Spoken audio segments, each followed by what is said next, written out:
Hello everybody and welcome back to Vintage Thursday.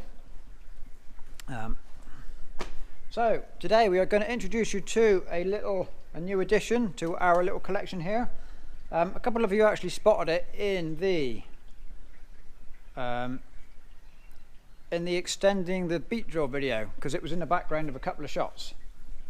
I had intended to get this video made before that came out, but it just didn't happen. So today we're going to introduce you to, obviously it's a Massey Ferguson, wouldn't be anything else.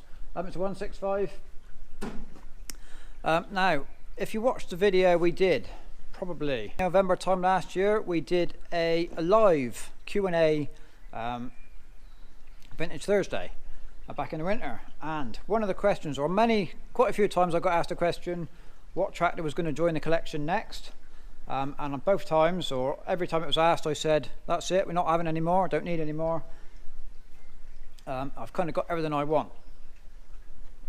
But also, another question that came up was, what would be your top 5 tractors to have? And in that top 5, obviously the 1200 was in it, I've already got one of them. And another one that came up was a 165. So, yes, we've gone back on we've gone back on what I said of no more, but we have got something that I was kind of maybe thinking about considering potentially, possibly getting one. So why a 165? So Dad had one of these, brand new, in 1971. With the exception of the loader, this is what he had. Flexi cab 165. So this is that's kind of what made me think perhaps I should get one. If I was going to get one, it had to have 4 things on it. So I had to have the flexi cab, that was the most important thing. That's what I wanted more than anything, was something with the flexi cab on. So I had to have that. I had to have a pickup hitch to make it a bit more usable. It had to have power steering just because, you know, no real reason. You don't really need it on a tractor this size, but I wanted it. And it had to have multi-power. So that's 4 things I had to have, and it had to be within my budget, which is low. So my thoughts were the chances of finding a tractor with all those things on it within my budget was pretty slim, so it would probably never happen. I did look at a tractor very end of last year. It was a 165 with a flexi cab from 1971. It didn't have a pickup hitch, it didn't have power steering, and it didn't have multi-power. So really all it had was the cab. And it was outside my budget, so I couldn't afford it. Then this one came up, and it's got a safety cab frame, or the flexi cab frame, so a lot of it's missing, but it's cladding that's missing. The framework is all here apart from the door frames. It's got a pickup hitch on it. Okay, so we got the pickup hitch there. We're actually missing a hook and the release handle, which fits here, but I've got the handle, and I've got spare hooks, but you know, the majority of the hitch is on there, so that was one of my kind of requirements. It does have power steering. Okay, so that's another requirement met. But it doesn't have multi-power. But it is 1971. So it is exactly the same age. Almost the same specification as what Dad had here all those years ago. He didn't have power steering, and he didn't have multi-power on that one. So with the exception of the power steering and the loader, it is exactly what was here on this farm in 1971. And that was the equivalent, back in those days, this tractor was the equivalent of the 7614 we've got today. So it was the biggest tractor that was here. It's what did the silage in and everything, all the heavy work was done by a 165. Obviously this one's got the loader on, so I wasn't looking for a loader tractor, but it's a nice thing to have. It's a genuine, original Massey Ferguson. It's a 40 loader. We'll cover that in a little while, but bit more in detail. But it's got nearly all the features I wanted. It's got obviously it's missing multi-power, but if I had to do without one of the 4 things I wanted, you know, I can do without multi-power. And most importantly, it was within my budget because it has a few faults. Obviously it's dirty, you can see everything is on the to-do list. The first thing it needs is a good steam clean, just so I can really see what it's like. I think under the green and under the oil and the leaks, I think it's going to be pretty sound machine. One of the faults was a steering issue, which is why the front is missing. I do have the grille. It's missing headlights, but I've got the grille. I've had to take it off because the issue with the steering was this shaft here down through the casting that transfers obviously the motion from the wheel and the ram to the to the actual front axle. This shaft here was seized solid in there, so there was no steering. So we got it out, put a new shaft in, new bushes, new shaft. That is all. The steering is back to normal. The power steering requires setting up on this linkage here. That's not done yet. It was stuck in the yard and we had to get it out of the way, so we had to fix it, get it movable, because it came off a lorry and all it did was go in a straight line. So that power steering needs setting up yet, but it's mobile again now, which is what I needed. So my hope when looking for a tractor was to find a nice straight original one that would kind of match the 178 for paint work. I'm not sure whether this one will. I think he's a little bit, he's not as tidy as the 178. For a loader tractor, the bonnet is actually really straight and the grille is good. It's got a couple of areas of filler. The cab, obviously the cladding's gone, so I need to replace all the cladding. The slight issue at the moment is where we are in the pandemic.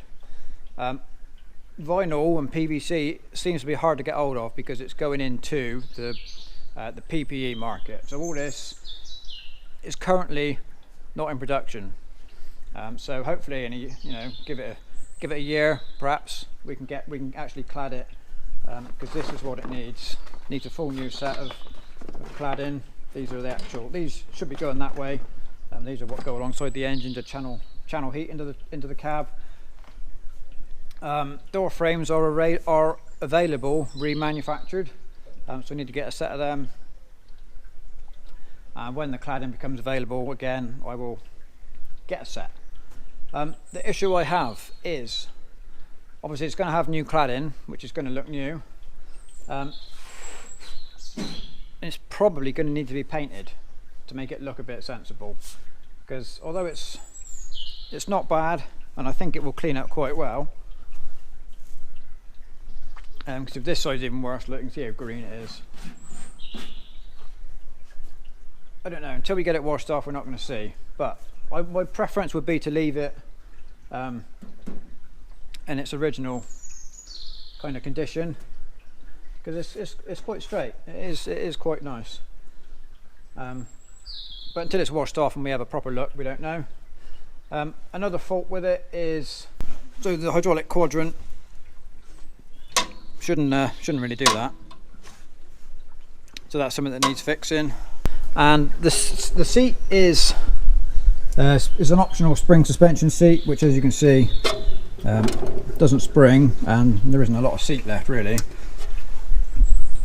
But I do actually have one of the in my store of bits. I've got a better condition seat, so we can make one out of the two. And it's got the wrong wheels on, so we need to source. Tires are good, but we need to source the correct pair of wheels. Now to the loader.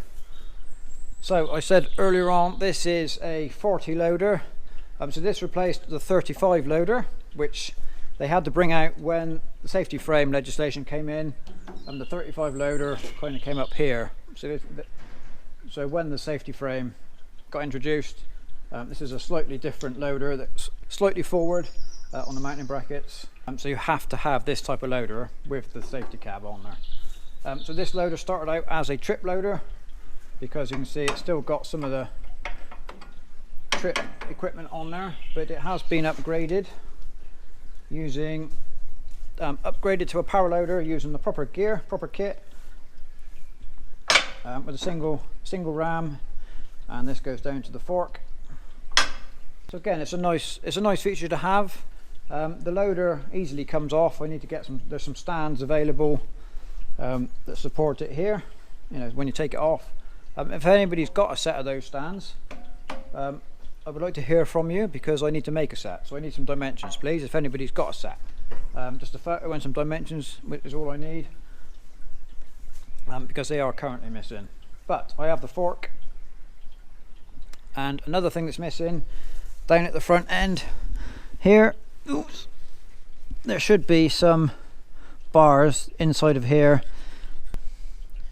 where the pin will slide down and catch the implement.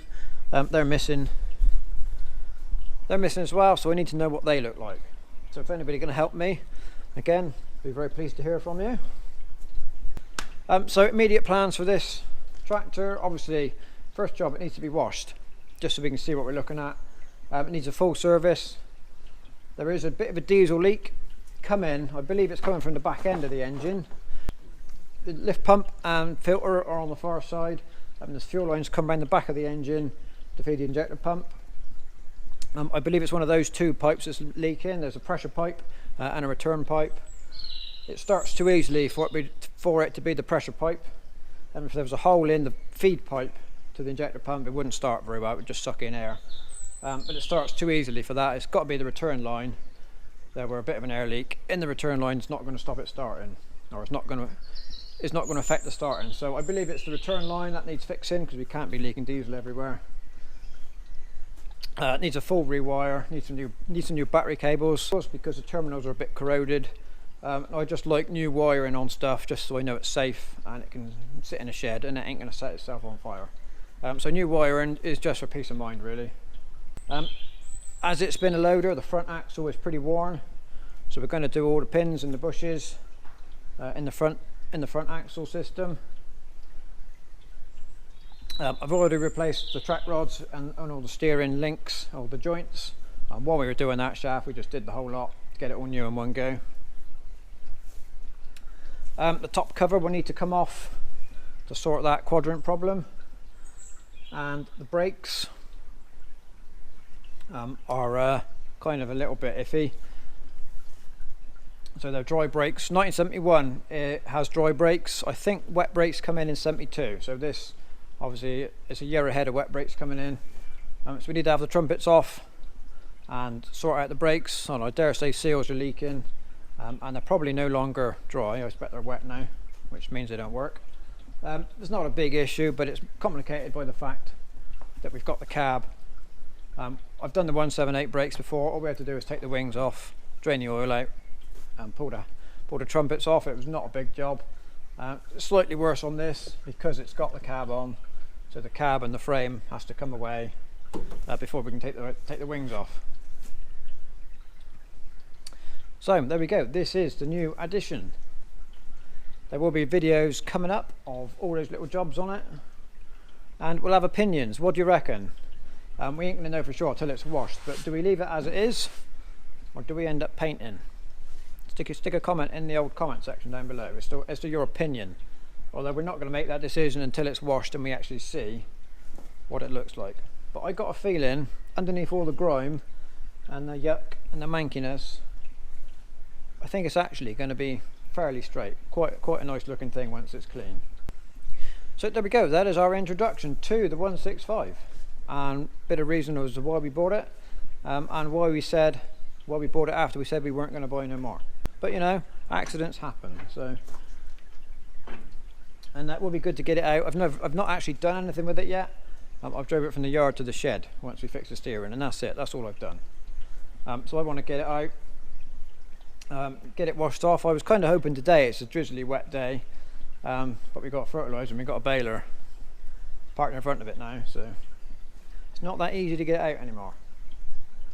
But it'll be done. So thank you very much for watching. Leave a comment, you know, do we paint it, do we leave it as it is, and subscribe for more updates and to watch what happens over the coming months on the 165.